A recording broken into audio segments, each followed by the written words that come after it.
دا د جون 323 قبل مسیح خبره ده چې د نړۍ د واکمن سکندر زکندن وو.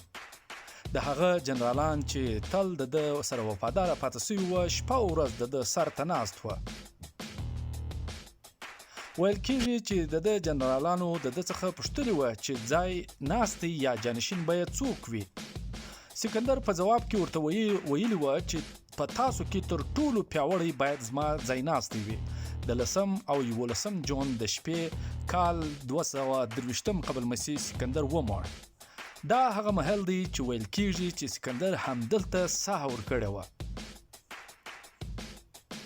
دا محل د بابل نامتو پاچا بخت نصر ودان کړی و. دا هم هغه بخت نصر دی چې د یروشلم پر ښار د یرغل وروسته ډېری یهود غلامان کړي وو او د سلیمان نبی هیکل د خاورو سره خاوري کړی وو. د سکندر تر مړینې وروسته د هغه د پاچاهۍ هم د تخت نصر د پاچاهۍ په څیر دړې وړې سو. دلته مهمه پوښتنه دا ده چې د سکندر د امپراتورۍ د له منځه وړلو کې د افغانانو څه رول و؟ د سکندر وروسته افغانستان د هند د موریا امپراتورۍ په ولکه کې څنګه ورغلی؟ دا هر څه پر ملي هنداره چینل ګام پر ګام کتلی او اورېدلی شئ.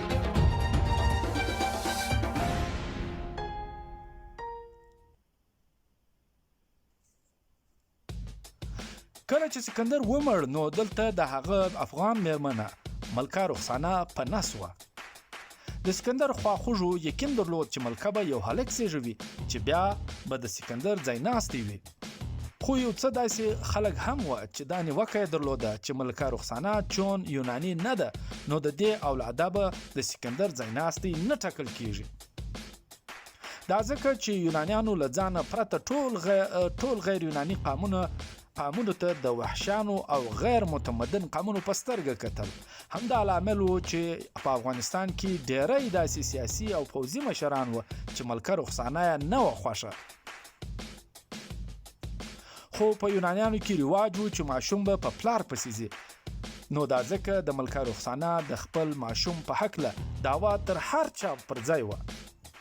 هغه افغانان چې سکندر په خپل پوځ کې راګډ کړي وو هغوی هم د ملکه رخسانه وفاداره او ملاتړي وو. خو ستونزه دا وه چې که ملکه زوی وزېږوي هم نو د هغه تر ځوانېدو پورې به حکومتي چارې څوک او څنګه پر مخ وړي. نو دا ځکه هلته په بابل کې د سکندر د جنازې مراسم لا نه وو ترسره شوي چې د سکندر جنرالان په دې مجلس بوخت وه چې ځای ناسته یې باید څوک وي. په پای کې هغوی دا پریکړه وکړه چې د سکندر میریز ورور ارهایډس او د ملکه ماشوم به په ګډه سره واکمني کوي.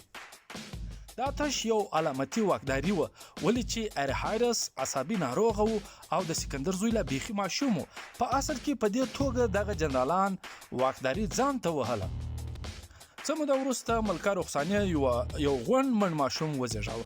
هغه پر خپل زوی سکندر نوم کښېښود چې وروسته د 4 سکندر خطاب ورکړل سو او همدا ډول ارهایډس ته د 2 فیلپ نوم ورکول سو.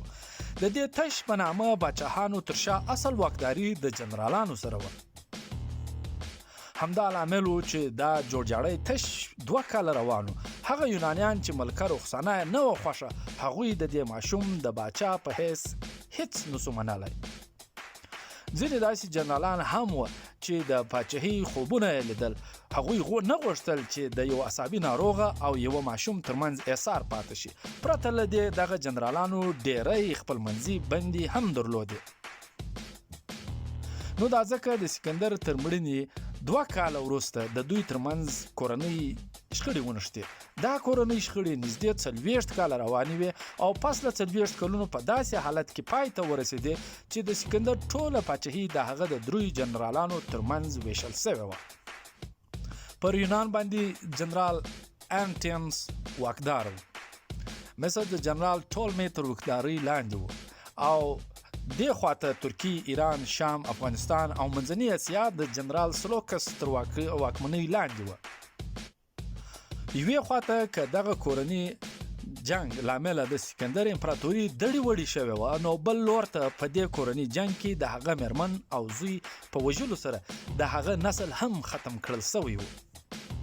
په دې سره هغه افغانان چې غوښتي چې د سکندر د زوی په واسطه په ټوله نړۍ حکمراني وکړي اوس نو د سلوکس تر غلامۍ لاندې پاتې شوي وه.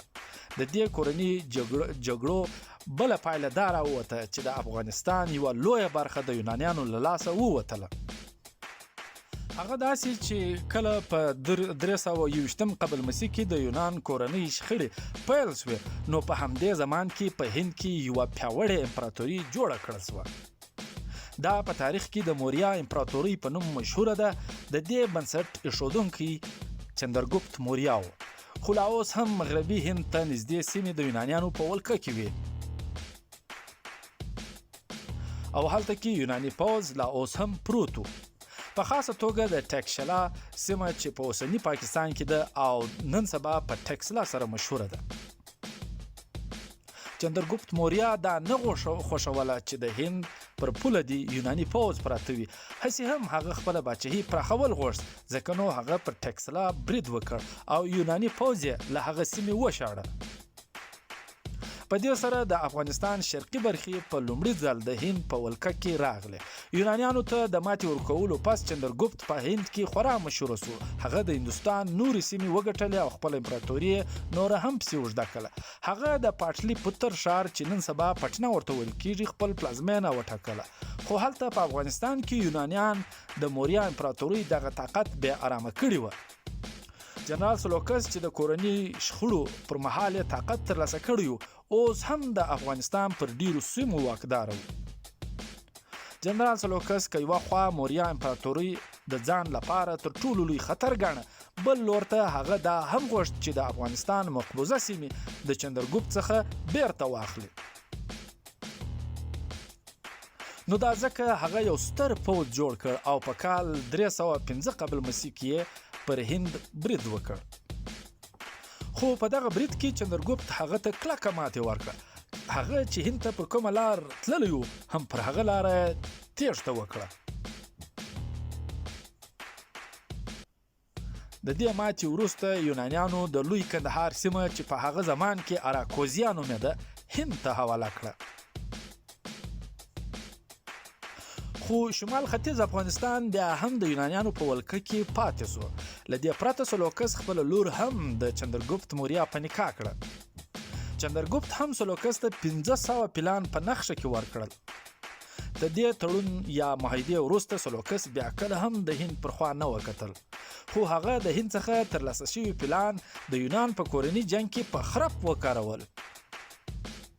په کال 301 قبل مسیح کې سلوکس په اوسني ترکیه هېواد کې واکمن یو بل یوناني جنرال انټیګنس ته ماتې ورکړه. دا جنگ په تاریخ کې د اپسس د جنگ په نوم مشهوره دی. جنرال انټیګنس په دې جنگ کې ووژل شو. د جنرال انټیګنس د ماتې تر ټولو لوی سبب همدغه هندي پلان و. د انټیګنس د وژل کېدو وروسته د مقدونیا پر تخت د هغه زوی جنرال دیمتروس باچا وټاکل شو. چندرګوپت هم په کال 207 قبل مسیح کې ومړ. د هغه تر مرګ وروسته هم په افغانستان کې د موریا امپراتورۍ جنګونه روان وساتل شوه چې وروسته بیا د دې امپراتورۍ د عروج په وخت کې کندهار او کابل دوی قبضه کړل. خو بیا په کال 288 قبل مسیح کې یو داسې کس پیدا شو چې نه یوازې په هند کې بلکې په افغانستان کې هم هر څه بدل کړ. دا کس اشوکا نومېده.